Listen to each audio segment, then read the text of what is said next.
The Epstein documents are finally out, and they are worse than we imagined. Forget what you thought you knew. The scale of this betrayal is staggering.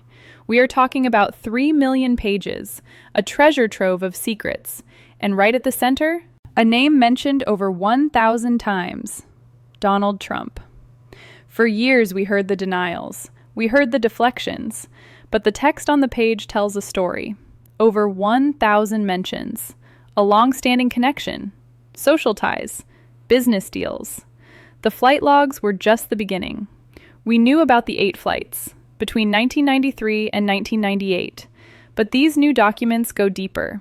They reveal uncorroborated claims that are explosive. The White House is scrambling. They are pointing to old denials. They are citing the Department of Justice. But the sheer volume of mentions is impossible to ignore. 1,000 times. Let that sink in. But he is not alone. The list of names is a who's who of the elite. These are the people running our world. Hollywood, Washington, Wall Street, Buckingham Palace. Let's talk about Peter Thiel, the tech billionaire. An email revealed a simple message. That was fun. See you in 3 weeks. What was fun?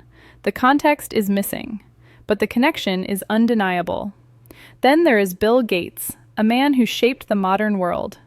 Epstein made shocking claims in these emails. He claimed Gates contracted a disease from a Russian woman, and that he sought medication to hide it from his wife. Gates's team calls it absurd. They say it is completely false. But the accusation is there, in black and white. It paints a picture of leverage, of blackmail, of secrets kept in the dark. And it doesn't stop with tech. Look at the real estate moguls. Andrew Farkas. He publicly distanced himself, but privately, he co-owned a marina with Epstein, right near the island. They exchanged affectionate emails, crude jokes. Farkas even gave Epstein discounts at the marina, the gateway to the island. The so-called Rape Island. He stayed there. He knew the terrain. Yet he played innocent in public. That is the pattern here. Public disgust, private friendship. Take Richard Branson, the billionaire adventurer. He hosted Epstein twice. They swapped friendly emails, joking about Epstein's lifestyle, giving advice on image rehabilitation. After the conviction, after the world knew what Epstein was, Branson was still offering advice. Then there is the sports world. Steve Tisch, co-owner of the New York Giants. His name appears hundreds of times. Hundreds. Emails from 2013. Epstein proposing women for him to meet. Sending photos. Sending bios. Like a catalog. In one exchange, Tisch asks a question. He asks if a woman is a working girl. Epstein replies with a code. Never. Then he asks for a phone number. He says he doesn't like records. He doesn't like records of these conversations. That line chills the blood. I don't like records. He knew what he was doing. Later, Epstein tells Tisch, "You did well."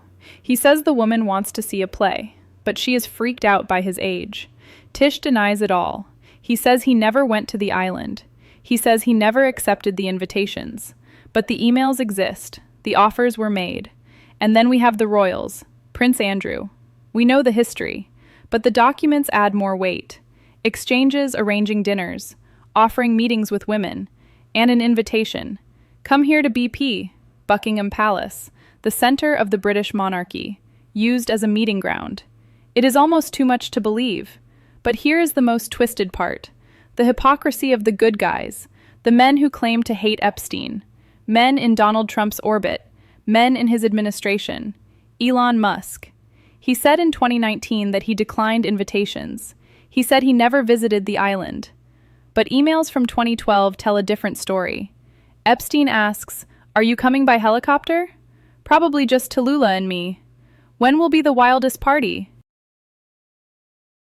Musk asks about the wildest party. He denies attending. He denies ever being there. But the question was asked. The intent was there. Then there is Howard Lutnick, Trump's Commerce Secretary. He publicly called Epstein gross. He called him the greatest blackmailer ever. He said he cut ties years ago. He resolved never to be in the same room. That was the public statement. But the documents show a private lunch, a lunch with Epstein and his family on the island. He went to the island after calling him gross, after claiming to cut ties. It is a double life. One face for the cameras, another face for the predator. And it goes all the way to the Fed, Trump's pick for Federal Reserve Chair, invited to social events. We don't know if he went, but the invitation stands. And Hollywood isn't safe either. Brett Ratner, the director. Photos show him on a couch with Epstein, arms around women, faces obscured, silence from his camp. No comment, but the pictures speak volumes. Now we get to the darkest chapter, the betrayal of the victims. We waited 6 weeks for this. We were told it was for protection. Lawmakers said they needed time. They needed to redact names, to protect the survivors, to protect the innocent. That was the lie. The reality is a horror show.